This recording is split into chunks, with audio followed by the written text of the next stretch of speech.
ಬಂದಂಥ ಎಲ್ಲ ಕನ್ನಡದ ಅಭಿಮಾನಿಗಳು, ಕನ್ನಡದ ಕಟ್ಟಾಳುಗಳಿಗೆ ನನ್ನ ನಮಸ್ಕಾರ. ಇಲ್ಲಿ ಇವತ್ತು ನಮಗೆ ಕರೆದಿ ಒಂದು ಪ್ರೀತಿಯ ಸನ್ಮಾನ ಕೊಟ್ಟಿದ್ದಾರೆ.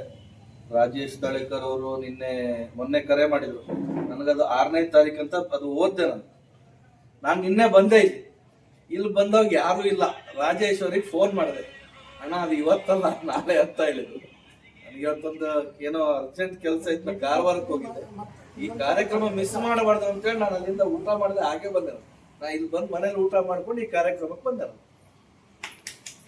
ಮತ್ತೊಂದು ವಿಷಯ ಏನಂದ್ರೆ, ನಮಗೆ ಮಾಸ್ಕರಿ ನಾಯಕರವರು ಯಾವಾಗೂ ಗುರುತಿಸಿ ನಮಗೆ ಅಭಿನಂದನೆ ಸನ್ಮಾನ ಮಾಡ್ತಾನೆ ಇದ್ದಾರೆ. ಅವರಿಗೆ ಇವತ್ತು ನಾನು ಈ ವೇದಿಕೆಯಲ್ಲಿ ಒಂದು ಭರವಸೆ ಅಲ್ಲ, ಒಂದು ಪ್ರತಿಜ್ಞೆ ಮಾಡಿ ಹೇಳ್ತಾ ಇದ್ದೀನಿ.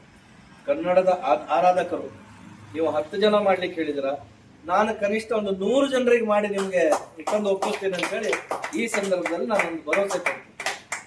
ಮತ್ತೆ ಬರುವಂತ ದಿವಸದಲ್ಲಿ ತಾವೊಂದು ಕಾರ್ಯಕ್ರಮ ಆಯೋಜನೆ ಮಾಡ್ಲಿಕ್ಕೆ ಹೇಳಿದಿರ. ತಮ್ಮ ಮಾರ್ಗದರ್ಶನ, ತಮ್ಮ ಆಶೀರ್ವಾದದಲ್ಲಿ ನಾವು ಎಲ್ಲರೂ ಸೇರಿ ಆ ಕಾರ್ಯಕ್ರಮವನ್ನ ಬಹಳ ವಿಜೃಂಭಣೆಯಿಂದ ಆಚರಿಸ್ಲಿಕ್ಕೆ ಏನ್ ಬೇಕು ಅದನ್ನೆಲ್ಲ ನಾವು ಅದನ್ನ ಒಗ್ಗೂಡಿ ನಾವು ಆಚರಿಸ್ತೀವಿ ಅಂತ ಈ ಸಂದರ್ಭದಲ್ಲಿ ಹೇಳಿ.